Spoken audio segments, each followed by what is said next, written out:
அனைவருக்கும் வணக்கம். வருகின்ற செப்டம்பர் 6ஆம் தேதி தஞ்சாவூர்ல பாரத சிற்பி நீயடா அப்படிங்கிற ஒரு பாடலை ரிலீஸ் பண்ண போறோம். இந்த பாரத சிற்பி நீயடா அப்படிங்கிற ஒரு பாடல்ல அவ்வளவு கருத்துக்களை நாங்க சொல்லியிருக்கோம். ஏன்னா இக்கால இளைஞர்களுக்கான அது ஒரு புரட்சிகரமான ஒரு பாடல், நல்ல ஒரு மோட்டிவேஷனான ஒரு சாங். இந்த சாங் பாத்தீங்க அப்படின்னா இது சமூக நீதியையும் உள்ளடக்கியதான ஒரு பாடலாக இந்த பாடல் அமையும்.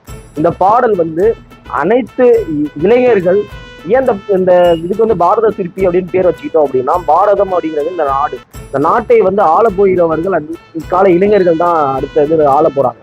ஸோ அதனால அவங்களுக்காக பாரத சிற்பி நீயடா, இந்த இதை நீ தான் சிற்பியா ஆக்க போற, நல்ல ஒரு பாரதமா ஆக்க போற அப்படிங்கிறதுக்கு குறியீடாக இதை வச்சிருக்கோம். நாங்கள் பாடல்ல கீழே நோட்ஸ் மாதிரி கொடுத்துருக்கோம்.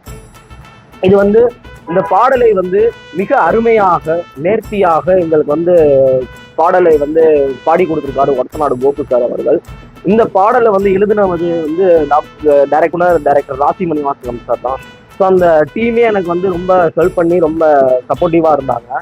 இதுல நடிச்சவங்களும் எனக்கு ரொம்ப சப்போர்ட்டிவா இருந்தாங்க. இந்த பாரத சிற்பி நீயடா அப்படிங்கிறது முழுக்க முழுக்க இளைஞர்கள் இந்த மது மற்றும் போதைப் பொருட்களை ஒழிக்கல. மது மற்றும் போதைப் பொருட்களை ஒழிக்க முடியாது, அதை கொஞ்சம் கொஞ்சமா படிப்படியா நம்ம கொண்டு வரணும் அப்படிங்கிறதுக்காகவும் இந்த பாடல்ல ஒரு சில இது இருக்கும். இந்த இதுல சமத்துவத்தையும் சமூக நீதியையும் தான் அந்த பாடலானது இருக்கும். எந்த ஒரு அரசியல் சாராத ஒரு பாட்டு. இதை அனைவரும் கேட்டு அதே மாதிரி எல்லாரும் நடந்துக்கணும். இளைஞர்கள் ரொம்ப ஒரு நல்ல ஒரு இளைஞர்களாக வர வேண்டும் அப்படிங்கிறதுக்காக இந்த பாடலை வெளியிடுறோம். பல நல்ல விஷயங்கள் உங்களிடம் சேர இந்த சேனலை லைக் பண்ணுங்க, சப்ஸ்கிரைப் பண்ணுங்க, ஷேர் பண்ணுங்க. இந்த பாடலுக்கு எனக்கு சப்போர்ட் பண்ணுங்க. நான் யூடியூப்ல எல்லாத்துலயும் நான் ரிலீஸ் பண்றேன். நன்றி, வணக்கம், வந்தே மாதரம்.